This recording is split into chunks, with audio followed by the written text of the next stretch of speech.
today we're at Convex, as you can see behind me. It's been buzzing for 2 days. It's been a really good move down here to Excel. Everyone's pretty happy about it. The industry's really got involved. And appropriately, we're going to do another in the series of the big interview. This time it's with Chris Hughes, the unpredictable Chris Hughes. So it should be a bit of fun. Hello, Chris. Good. Hey, mate. How are you? Very good, very good.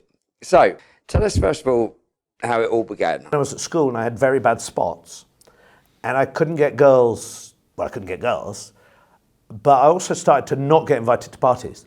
So I thought, fuck them. I don't know if you say that on this channel. I'm going to organise my own party. And I organised a kind of disco and I felt quite powerful, you know? Do you want to come in, sweetheart? Only people with spots allowed, or? No, they all suddenly, my spots didn't seem to be such a big issue. And then I got backstage, you know, and I basically got a buzz at around... Is that a euphemism? Well, it started off as literally the case. And so in the end, I got into running events to impress people. And I actually just still do that. So you went from the BDC to... Yeah, I went school with no friends, university where I got friends because I became social secretary and then president, just to put on bands, just to meet girls, and I met my wife. Then I thought I want to be in events as a job. Then someone said go into theatre management, which was funny really because it taught me about the shit end of showbiz, which is a good alliterative phrase. Because if you're in a small theatre, which I was in one of those theatres that receives different shows, right, you basically get the odd person that's fastly on the way up, if you book to them luckily, but mainly you get people on the long, slow curve of used to be somebody. My first night in show business, we were promoting the Nolan sisters, this is late 80s, and by then they weren't in the mood for dancing. But they were still sisters?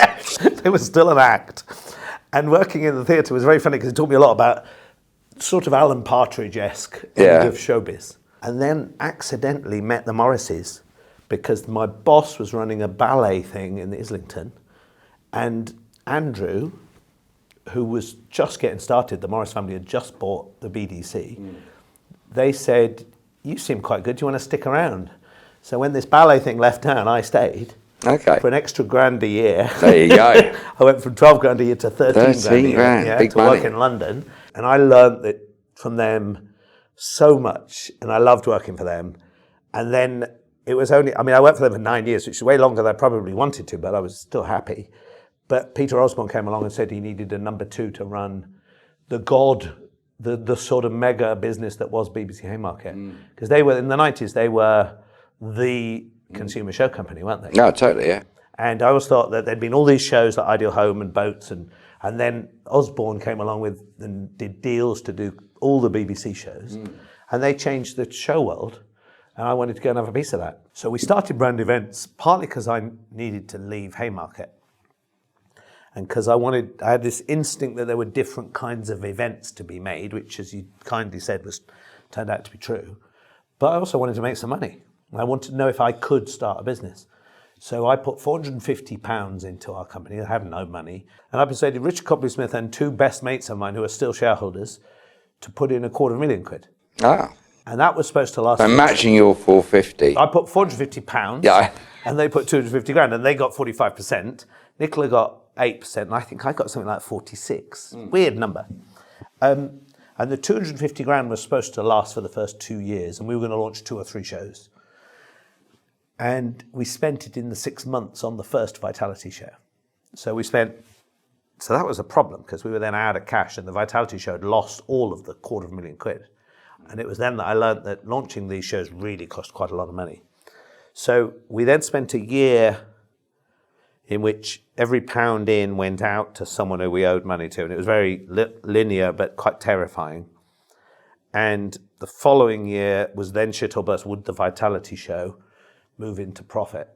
And it did just in the second year.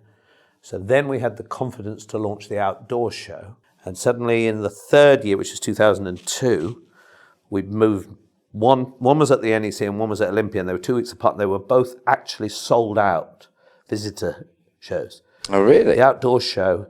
So we had this fortnight with 2 shows in March of 2002, when the NEC had to close our hall because we had too many visitors. Oh, wow. And then we had the same in Olympia. Actually, I do remember that, yeah. And suddenly we were an overnight success after 2.5 years of pain.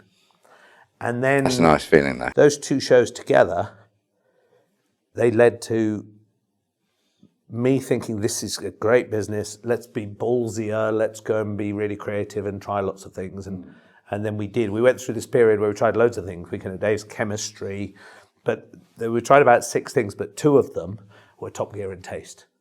So although we then went overdrive, 2 real jewels emerged that then led to the next era, which was going around the world with those.